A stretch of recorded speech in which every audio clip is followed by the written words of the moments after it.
जय हिंद, नमस्कार सभी साथियों को। और एक बार फिर आपका स्वागत है टारगेट विद ठाकुर सर के यूट्यूब प्लेटफॉर्म पे। और आज एक बहुत ही महत्वपूर्ण विषय पर हम बात करने वाले हैं कि प्राथमिक शिक्षक भर्ती परीक्षा और एनआईओएस डीएलएड कि कब एनआईओएस डीएलएड के संबंध में पात्र अपात्र सूची बदलेगी और जिन लोगों को होल्ड किया गया है उनका क्या होगा। तो दोस्तों, जैसे आपको पता है जैसे आपको पता है कि कल एक आदेश आया था 30 जुलाई को कि एनआईओएस डीएलएड के जिन अभ्यर्थियों ने दस्तावेज सत्यापन करवाया है उनके दस्तावेजों में भिन्नता पाई गई है। और जो दस्तावेज सत्यापन में जिन्हें अपात्र घोषित कर दिया गया है वे लोग एक बार फिर 3 से 7 अगस्त के बीच अपने दस्तावेज उपलब्ध करवा सकते हैं। तो देखिए दोस्तों, आपका जो दस्तावेज सत्यापन है, जितने भी एनआईओएस डीएलएड धारक है, मेरी बात को बहुत ध्यान से सुने। आपने शपथ पत्र दिया है, आपने स्कूल का नियुक्ति प्रमाण पत्र दिया है, आपने अनुभव प्रमाण पत्र भी दिया होगा, मेरी जहां तक जानकारी है।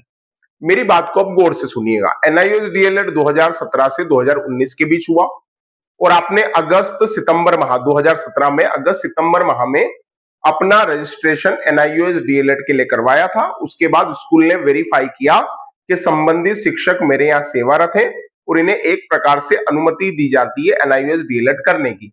तो साथियों, आपको जो अपना नियुक्ति प्रमाण पत्र बनवाना है वो ध्यान रख के ये बनवाइएगा कि 2017 से 2019 के बीच का नियुक्ति प्रमाण पत्र बनवाना है। कहने का मतलब ये, अगर आपकी नियुक्ति 2015 से है तो उसमें 2015 लिखा होगा, और अगर आपकी नियुक्ति 2017 से, मान लीजिए किसी की नियुक्ति 1 जुलाई से होगी, किसी की 24 जुलाई से होगी, शायद किसी का प्रश्न भी हमारे कमेंट बॉक्स में था, तो कोई समस्या नहीं है क्योंकि एनआईओएस डीएलएड का रजिस्ट्रेशन अगस्त या सितंबर 2017 में हुआ था, इसलिए आपकी नियुक्ति जो है जुलाई 2017 से है, तो उसका नियुक्ति प्रमाण पत्र बनवा लीजिए।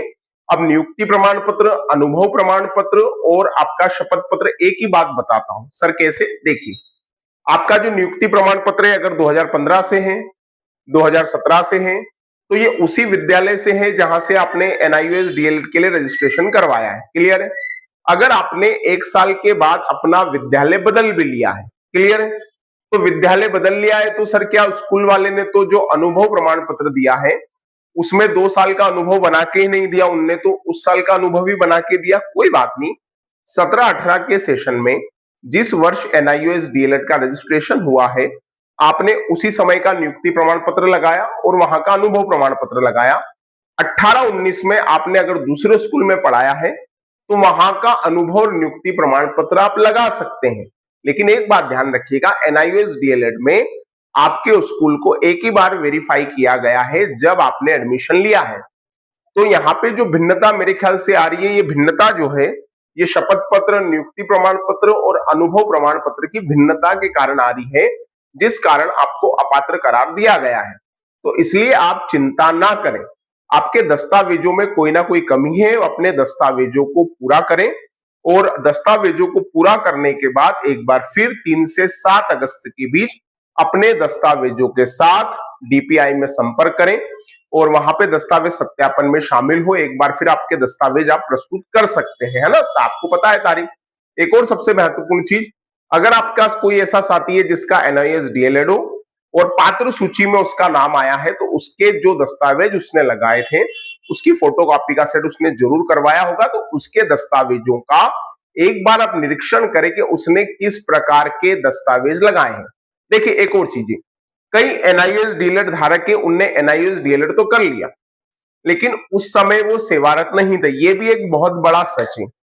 स्कूल में पहचान से या किसी भी तरीके से उनने अपना एनआईओएस डीएलएड में रजिस्ट्रेशन करने के बाद स्कूल से वेरीफाई करवा लिया लेकिन उन्होंने स्कूल से सेवा नहीं दी है।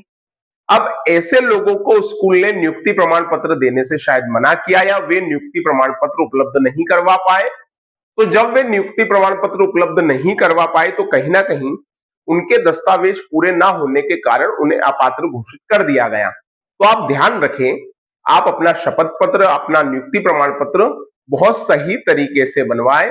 अगर आपको कोई समस्या आती है तो हमारा नंबर उपलब्ध है, दिया गया है, आप उसमें संपर्क करके बात कर सकते हैं, घबराने की कोई बात नहीं है। और दूसरी चीज, आपका एनआईओएस डीएलएड मान्य है। आप अलग अलग वीडियोस पे जाके देखते हैं कि इससे बाहर कर दिया, उससे बाहर कर दिया। देखिए, अगर बाहर ही करना होता तो आज एनआईओएस डीएलएड अभ्यर्थी पात्र सूची में शामिल नहीं होते, आपको कोर्ट केस करना पड़ता। तो आगे भविष्य के लिए भी आपकी राह सक्षम है, आप चिंता मत कीजिए। जितने भी लोग तैयारी कर रहे हैं, वर्ग 2 की तैयारी कर रहे हैं, वर्ग 3 की तैयारी कर रहे हैं, मैं उनसे एक ही बात कहना चाहूंगा कि वे अपनी तैयारी को मजबूत करें, बिल्कुल पूरी तरह से मान्य है। बस इतने आपको ध्यान रखना है कि जिस वर्ष आपने डीएलएड किया है, आपका नियोजन में होना जरूरी है, स्कूल में पढ़ाना जरूरी है और किसी भी प्रकार की कोई समस्या नहीं है। तो चलिए दोस्तों, ये थी एक छोटी सी जानकारी। हाँ, एक और चीज आपके द्वारा कहा गया कि सर अनुभव प्रमाण पत्र का प्रारूप भी बता दीजिए, तो बहुत जल्द हम अनुभव प्रमाण पत्र का प्रारूप भी आपके समक्ष लेकर उपस्थित होंगे। तब तक के लिए जय हिंद, जय भारत। मिलेंगे नेक्स्ट वीडियो में। खुश रहिए, मस्त रहिए, स्वस्थ रहिए।